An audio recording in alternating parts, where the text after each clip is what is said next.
Pada kesempatan kali ini kita akan belajar bersama tentang teori perilaku konsumen. Pada video pembelajaran kali ini kita akan membahas tentang definisi. Apa itu teori perilaku konsumen? Selain itu, pembahasan akan dilanjutkan untuk memahami bagaimana perilaku konsumen yang rasional dan bagaimana perilaku konsumen yang bertindak secara irasional. Kemudian, video pembelajaran ini akan menyajikan tentang faktor yang mempengaruhi perilaku konsumen. Kemudian video pembelajaran diakhiri dengan pembahasan tentang teori nilai guna yang dilanjutkan dengan teori nilai guna kardinal dan teori nilai guna ordinal.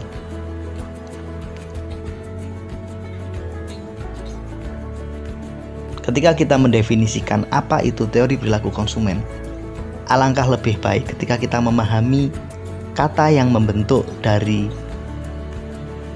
kata teori perilaku konsumen. Teori perilaku konsumen terbentuk dari 3 kata, yakni pertama teori, yang kedua perilaku, yang ketiga konsumen. Dengan mendefinisikan masing-masing kata tersebut, kita akan mendapatkan gambaran yang lebih utuh tentang pengertian teori perilaku konsumen. Teori merupakan sebuah landasan berpikir atau kerangka konseptual yang mendasari seseorang memahami sebuah fenomena atau realita. Sedangkan perilaku merupakan sebuah proses bertindak yang nyata, yang ditunjukkan dan terwujud, dapat dilihat dan dapat dipahami. Sedangkan konsumen merupakan individu atau kelompok yang melakukan kegiatan konsumsi, yang melakukan kegiatan mengurangi nilai guna barang atau jasa. Dengan menggabungkan 3 definisi tersebut, dapat kita pahami secara utuh bahwa teori perilaku konsumen memiliki definisi sebagai berikut.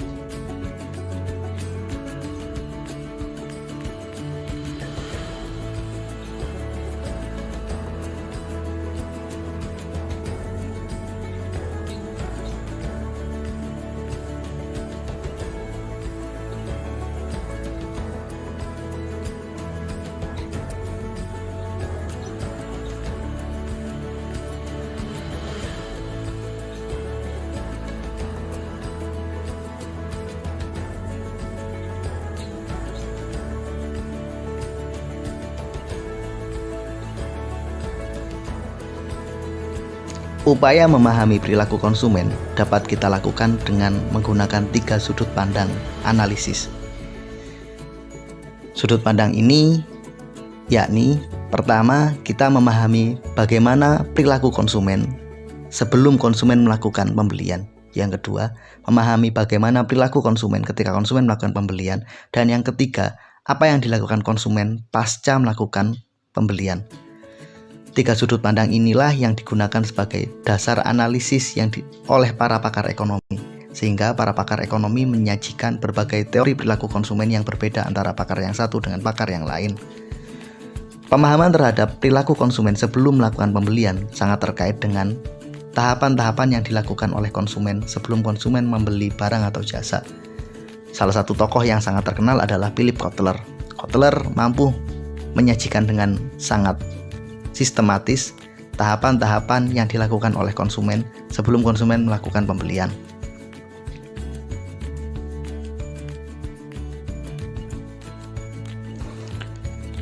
Pembahasan tentang perilaku konsumen dari aspek pasca pembelian sangat terkait dengan bagaimana perilaku konsumen setelah konsumen membeli sebuah barang atau jasa. Tokoh yang sangat terkenal yang memberikan teori tentang pendekatan konsumen pasca pembelian adalah Hermann Heinrich Goosen. Goosen memulai analisnya dengan menggabungkan 3 variabel penting. Variabel pertama adalah anggaran, yakni terkait dengan berapa banyak anggaran yang dimiliki konsumen untuk belanja, untuk membeli barang atau jasa. Kemudian faktor berikutnya terkait dengan kuantitas atau berapa banyak jumlah barang atau jasa yang dapat dibeli oleh konsumen dan bersedia dibeli oleh konsumen. Variabel terpenting adalah aspek kepuasan, yakni terkait dengan ukuran seberapa puas konsumen setelah konsumen menggunakan barang atau jasa.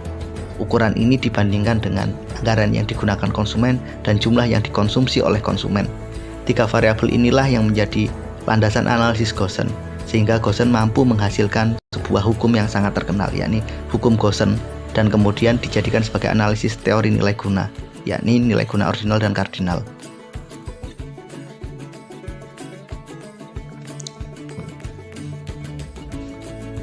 Ada perdebatan menarik yang mencoba memahami sejatinya perilaku konsumen tersebut apakah bersifat rasional atau sebaliknya mereka bertindak secara irasional. Para pakar ekonomi tidak dapat menentukan dengan pasti apakah konsumen bertindak sebagai individu yang rasional ataupun sebagai individu yang irasional. Namun demikian, yang bisa dipastikan adalah seseorang terkadang bersikap dan bertindak secara rasional. Namun di sisi yang lain, para konsumen justru bersikap sebaliknya. Mereka bertindak sebagai konsumen yang irasional.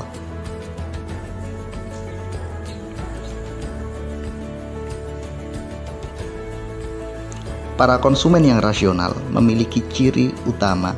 Mereka sangat berhati-hati dalam melakukan tindakan konsumsi. Mereka selalu mempertimbangkan segala sesuatu yang mereka lakukan. Kelompok konsumen rasional memiliki 4 ciri utama perilaku. Pertama, mereka mengkonsumsi hanya berdasarkan kebutuhan. Mereka selalu bertanya, apakah saya membutuhkan barang tersebut atau tidak sebelum melakukan tindakan konsumsi. Ciri kedua, kelompok konsumen rasional selalu berupaya melakukan optimalisasi value. Artinya, tindakan konsumsi hanya dilakukan untuk mendapatkan manfaat terbaik. Mereka tidak melakukan tindakan konsumsi yang sia-sia. Terkait dengan harga, kelompok konsumen rasional sangat berhati-hati. Mereka selalu melakukan perbandingan harga untuk mendapatkan harga terbaik. Begitu juga dengan kualitas. Mereka selalu ingin mendapatkan barang dengan kualitas terbaik dan harga terbaik. Keempat, ciri ini menjadi ciri yang melekat pada kelompok konsumen yang bertindak dan perilaku secara rasional. Selain kelompok konsumen rasional, ada juga kelompok yang bertindak secara irasional. Konsumen yang bertindak secara irasional memiliki 3 ciri yang sangat menonjol. Ciri pertama adalah kelompok konsumen ini cenderung melakukan konsumsi dikarenakan oleh pengaruh orang lain. Setiap tindakannya karena ingin meniru dan mengikuti apa yang dilakukan oleh orang lain. Faktor kedua, mereka mengkonsumsi segala sesuatu berdasarkan keinginan mereka dan gengsi mereka. Mereka tidak pernah peduli apakah mereka membutuhkan barang tersebut atau tidak, apakah barang tersebut bermanfaat ataupun tidak. Intinya, gengsi nomor 1. Promosi menjadi hal penentu kegiatan konsumsi mereka. Terkadang mereka tidak butuh, tapi karena promosinya menarik, mereka akan membeli. Inilah salah satu ciri konsumen yang irasional.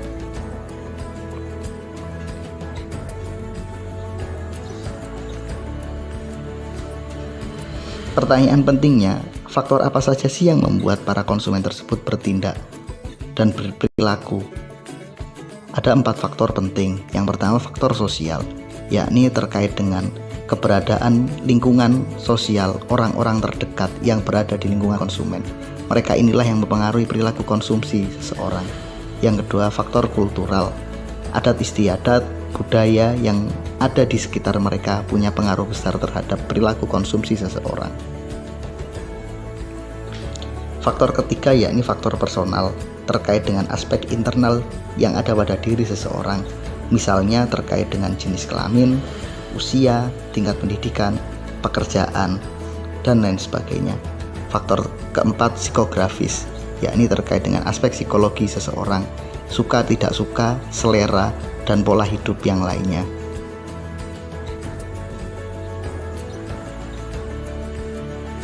Ketika seseorang mengkonsumsi barang atau jasa, mereka akan merasakan apa yang namanya kenikmatan atau kepuasan.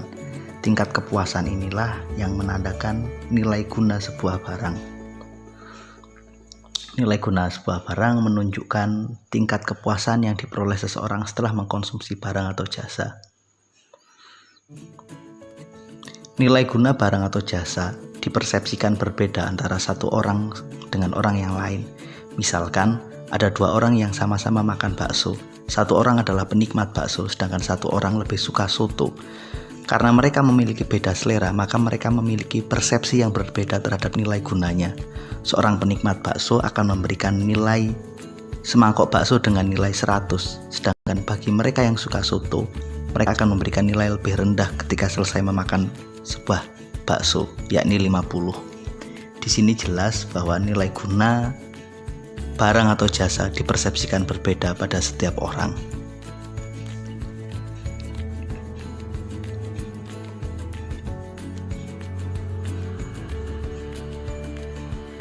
Total utility atau nilai guna total mencerminkan total kepuasan atau kepuasan keseluruhan yang dirasakan seseorang ketika seseorang tersebut mengkonsumsi sejumlah barang atau jasa.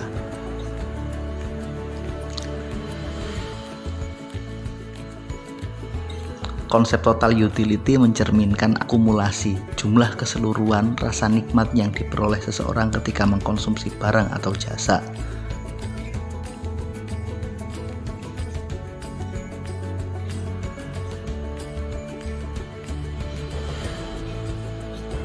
Marginal utility mencerminkan tambahan rasa puas yang diperoleh seseorang pada setiap unit tambahan konsumsi yang mereka lakukan.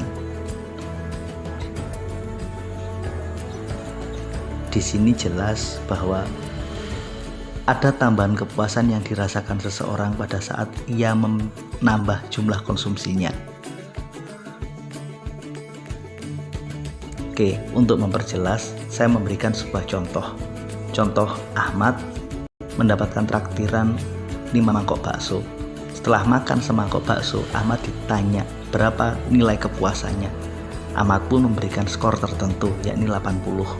Kemudian, total utility yang dirasakan Ahmad adalah sejumlah 80 karena masih 1 mangkok bakso. Begitu juga dengan marginal utility-nya. Marginal utility merupakan tambahan kepuasan yang dirasakan Ahmad dari sebelum mengkonsumsi 0 menjadi 1 konsumsi, yakni berjumlah 80. Kemudian Ahmad mendapatkan tambahan semangkok bakso lagi sehingga ia total mengkonsumsi 2 mangkok bakso. Setelah mengkonsumsi 2 mangkok bakso, ia memberikan nilai 100 karena ia merasa sangat puas dengan 2 mangkok bakso tersebut. Akhirnya total utility-nya adalah 180, berasal dari 80 ditambah dengan 100.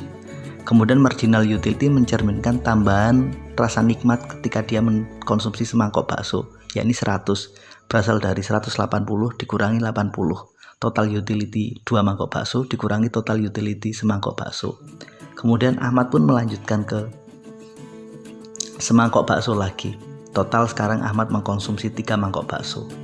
Karena Ahmad sudah mulai merasa kenyang, maka Ahmad pun memberikan penilaian yang berbeda. Ia mulai memberikan nilai yang lebih rendah, yakni 60. Sehingga total utility-nya menjadi 80 tambah 100 tambah 60, yakni total 240. Sedangkan marginal utility-nya berasal dari mangkok ketiga dikurangi mangkok kedua, yakni 240 dikurangi 180 menjadi 60. Setelah itu Ahmad mulai melanjutkan untuk mengkonsumsi semangkok bakso lagi, sehingga sekarang jumlah total bakso yang dikonsumsi oleh Ahmad adalah 4 mangkok. Pada saat menambah 1 mangkok, Ahmad merasakan sangat kenyang.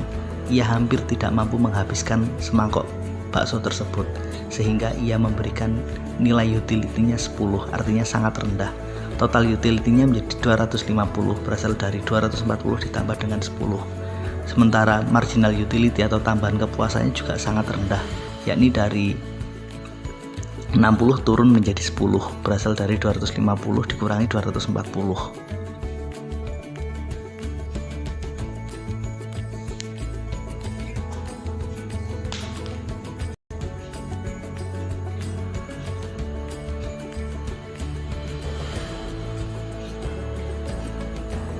Teori nilai guna kardinal memiliki 5 asumsi dasar. Pertama, teori ini berasumsi bahwa utility atau nilai guna dapat diukur dan dinotasikan dengan nilai tertentu. Terkadang, nilai guna dinotasikan dengan sejumlah uang. Asumsi kedua, bahwa marginal utility dijadikan sebagai alat utama dalam proses melakukan analisisnya. Dalam konsep nilai guna kardinal, marginal utility memiliki peran yang sangat penting dalam melakukan analisis nilai guna kardinal. Yang ketiga, konsumen diasumsikan bertindak dan bersikap secara rasional, sehingga apapun yang dilakukan konsumen selalu penuh dengan perhitungan. Asumsi keempat, bahwa pendapatan konsumen relatif tetap. Kalaupun terjadi perubahan, fluktuasinya tidak terlalu tinggi. Kemudian asumsi terakhir, uang dipersepsikan sebagai sesuatu yang bernilai subjektif. Maksudnya, bagi sebagian orang, uang 10.000 teramat besar, tapi bagi orang yang lain, uang 10.000 nilainya biasa saja. Ada yang lainnya menganggap sedang. Inilah yang dimaksud dengan konsep subjektif. Nilai uang dipersepsikan berbeda-beda antara orang yang satu dan orang yang lainnya.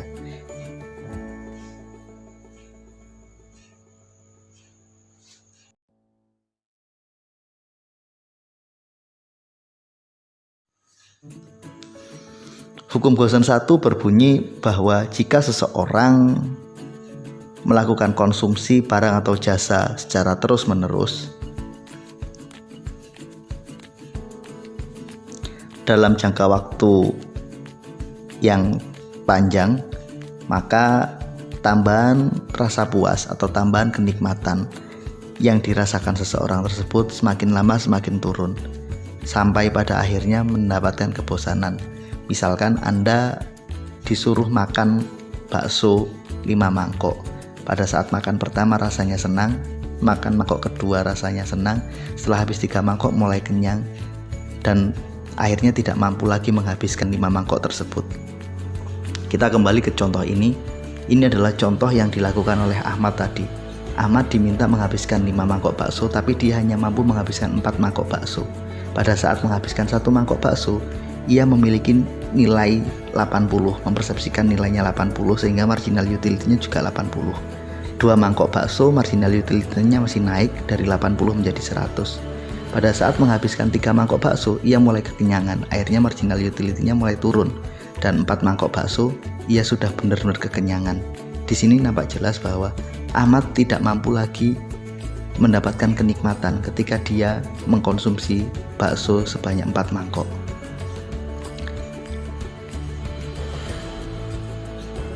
Konsep ini dapat kita gambarkan dalam sebuah kurva. Kurva ini menggambarkan konsep marginal utility dan total utility. Garis vertikal ke atas menunjukkan jumlah atau nilai utility-nya, sedangkan garis vertikal ke samping menunjukkan jumlah yang dikonsumsi. Marginal utility ditunjukkan dengan warna merah, di mana semakin lama semakin turun, sedangkan total utility-nya awalnya naik, mendatar, kemudian juga mengalami penurunan.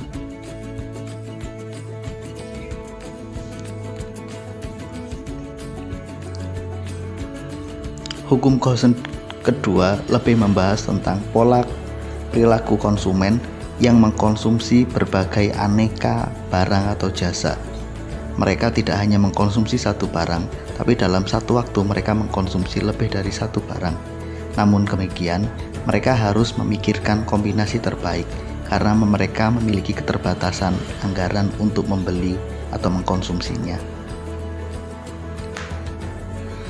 Oleh karena itu, hukum Gaussian 2 berbunyi bahwa konsumen akan mengkonsumsi kombinasi barang atau jasa dengan intensitas atau dengan jumlah atau nilai yang sama.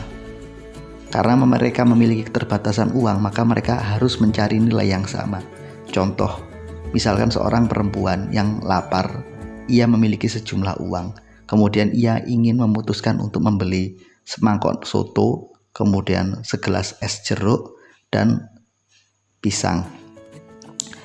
Wanita tersebut mempersepsikan nilai soto dengan nilai tertentu. Soto dipersepsikan memiliki nilai 100, es jeruk juga dianggap memiliki nilai 100, dan pisang dianggap memiliki nilai 90. Soto memiliki nilai 100 karena ia merasa sangat lapar. Es jeruk juga dipersepsikan 100 karena ia butuh karena haus, sedangkan pisang karena memang dia menginginkannya.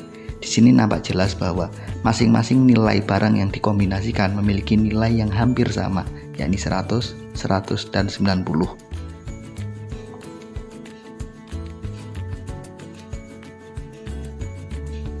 Oke, sekarang kita lanjut pada pembahasan berikutnya, yakni membahas tentang teori nilai guna ordinal. Teori ini berasumsi bahwa kepuasan tidak dapat diukur, sangat berbeda dengan teori nilai guna kardinal. Yang kedua, konsumen dianggap memiliki anggaran atau punya uang yang cukup. Dan kemudian teori ini juga berasumsi bahwa konsumen memiliki beberapa alternatif pilihan yang dapat dikonsumsi. Dan konsumen konsisten dengan pilihan yang dia miliki. Dan asumsi terakhir bahwa konsumen bertindak secara rasional. Sangat berbeda dengan konsep teori kardinal.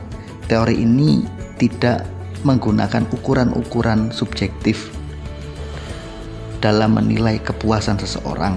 Kepuasan seseorang tidak tergantung pada ukuran subjektif, melainkan tergantung pada anggaran yang dimiliki dan kombinasi terbaik yang dipilih. Sebagai contoh, seseorang memiliki uang misalkan 500.000. Kemudian ia ingin membeli celana dan juga ingin membeli kaos. Kemudian ia punya beberapa alternatif. Alternatif F, ia membeli 2 celana dan 4 kaos. Kemudian alternatif D, ia membeli 4 celana dan 2 kaos. Alternatif ini dapat kita gambarkan dalam sebuah kurva. Kurva tersebut menggambarkan satu pola pilihan antara F dan D. Kurva tersebut kemudian kita kenal dengan konsep indifferent curve. Indifferent kurva merupakan sebuah kurva yang menggambarkan kombinasi pemenuhan kebutuhan yang memberikan nilai kepuasan yang sama. Kombinasi-kombinasi tersebut dianggap memiliki kepuasan yang sama.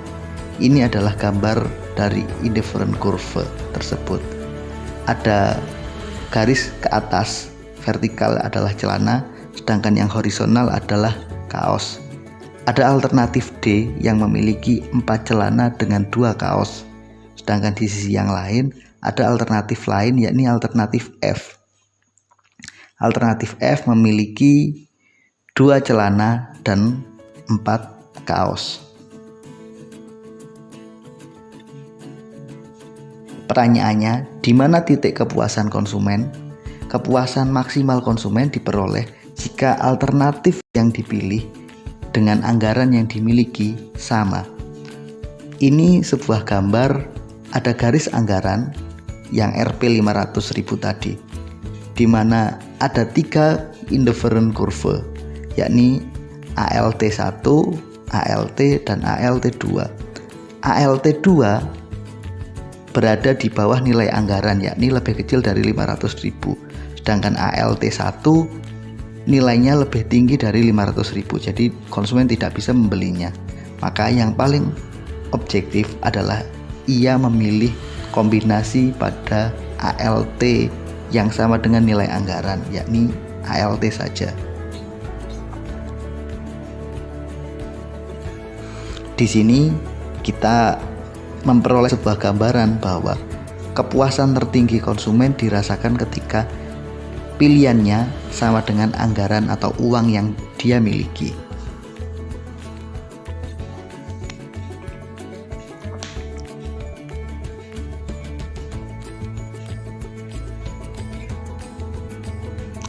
Demikian pembahasan dari penjelasan teori perilaku konsumen pada kesempatan kali ini. Terima kasih. Assalamualaikum warahmatullahi wabarakatuh.